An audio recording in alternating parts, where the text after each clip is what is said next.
Hello, students. Welcome to Mr. Sandwich Reads. I am Mr. Sandwich, and today I'm going to be reading Chapter 11 of Stargirl.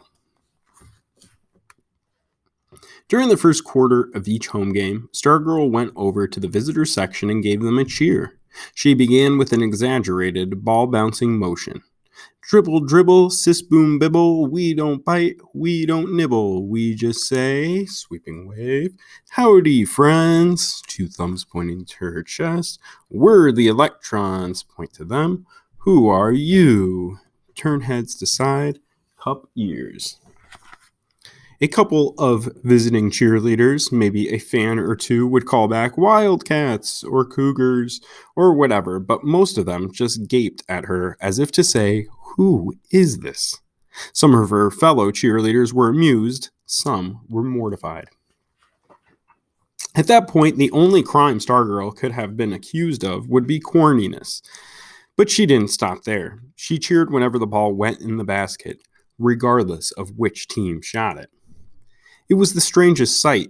The other team scores, the MAHS, Micah Area High School crowd, sits glumly on their hands while Stargirl, alone, pops up cheering.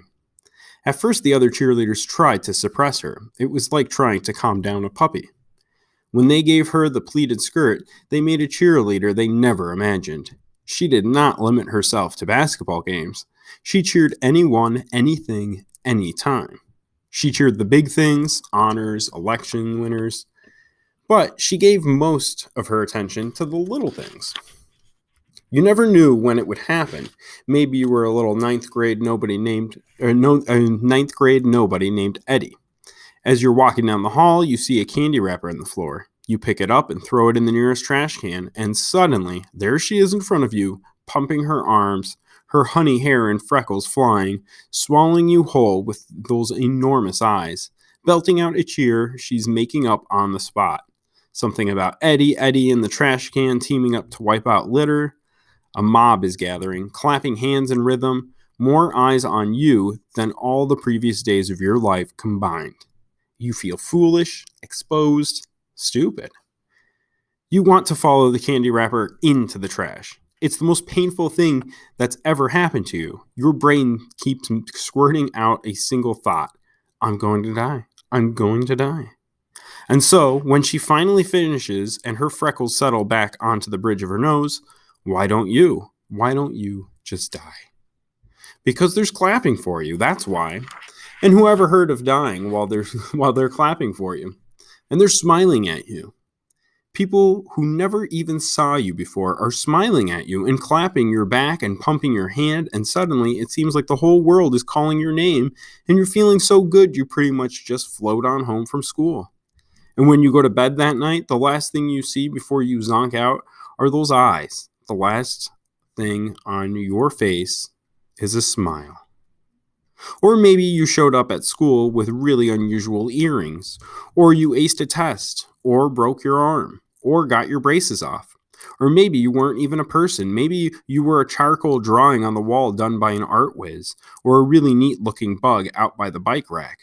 We wagged our heads and agreed what a goofy girl this was, maybe even officially crazy. But we walked away smiling and maybe not saying, but all thinking the same thing. It felt good to get credit. And if this had been any other year, things might have just gone on and on like that. But this was the year something unbelievable was happening on the basketball court. This was the year the team was winning, only winning. And that changed everything. Early in the season, no one noticed. Except for girls' tennis, we had never really had good teams in anything. We expected to lose. We were comfortable losing. In fact, most of us were oblivious to it, since we didn't even attend the games. The year before, the basketball Electrons had won only 5 of 26 games. This year, they won their 5th game before Christmas. By early January, they had won the 10th, and people began to notice that there was still a 0 in the loss column. Undefeated, blared a sign on the plywood roadrunner. Some said we were winning by accident. Some said the other teams were simply more rotten than we were. Some thought the sign was a joke. One thing was certain: attendance was up. By the start of February, the winning streak had reached 16, and there wasn't an empty seat in the gym. But something even more interesting was happening. Suddenly, we were no longer comfortable losing. In fact, we forgot how to lose. The transformation was stunning in its speed. There was no apprenticeship period, no learning curve. No one had to teach us how to be winners. One day we were bored, indifferent, satisfied losers. The next we were rabid fanatics, stomping in the grandstand, painting our faces green and white, doing the wave as if we had been perfecting it for years. We fell in love with our team. When we spoke of it, we used the word we instead of they. The leading scorer, Brent Ardsley, seemed to have a golden glow about him as he moved through the school. The more we loved our team, the more we hated the opposition. We used to envy them. We even applauded them to spite our own hapless teams. Now we detested the opposition and everything about them. We hated their uniforms. We hated their coaches and their fans. We hated them because they were trying to spoil our perfect season. We resented every point scored against us, and how dare they celebrate. We began to boo. It was our first experience as booers, but you'd have thought we were veterans. We booed the other team. We booed the other coach. We booed the other fans, the referees, whatever threatened our perfect season. We booed it. We even booed the scoreboard. We hated games that went down to the wire. We hated suspense. We loved games that were decided in the first 5 minutes. We wanted more than victories. We wanted massacres. The only score we would have been totally happy with would have been 100-0. And right there in the middle of it all, in the midst of this perfect season mania, was Stargirl, popping up whenever the ball went through the net, no matter which team scored, cheering everything and everybody.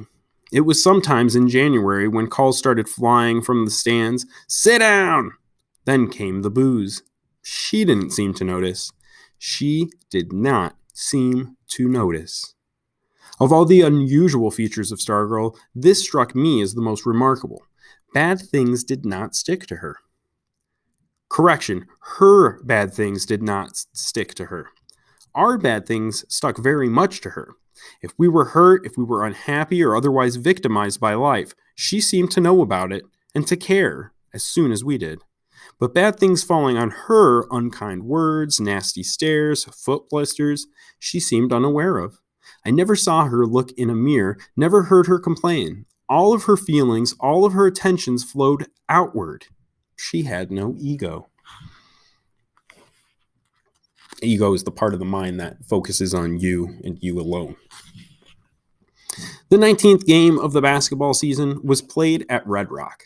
In previous years, cheerleaders had outnumbered Micah fans at away games. Not now. The convoy rolling across the desert that evening stretched for a couple of miles. By the time we were seated, there was barely room for the home team fans.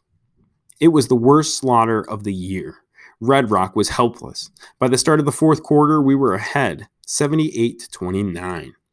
The coach put in the subs. We booed. We smelled 100 points. We wanted blood. The coach put the starters back in. As we howled and thundered in the stands, Stargirl got up and walked from the gym. Those of us who noticed assumed she was going to the restroom.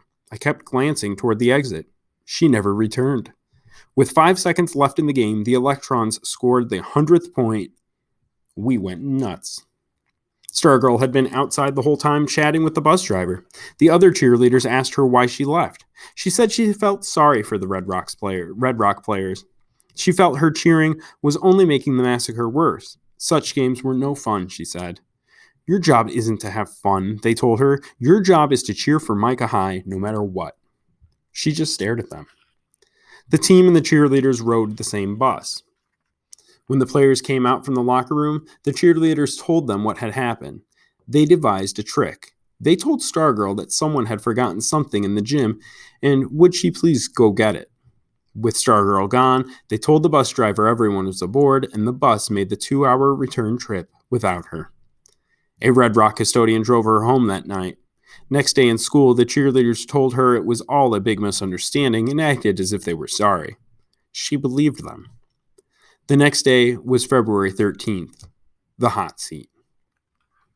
Okay. So now Leo and Kevin are going to have their interview on the hot seat. We've seen a spike in popularity during the football season with Stargirl cheerleading. But then here we see her cheerleaders, her fellow cheerleaders, kind of turn on her for being not really competitive. I think in this chapter we have to look at the theme of are human beings naturally competitive? Um, if not, where does that come from?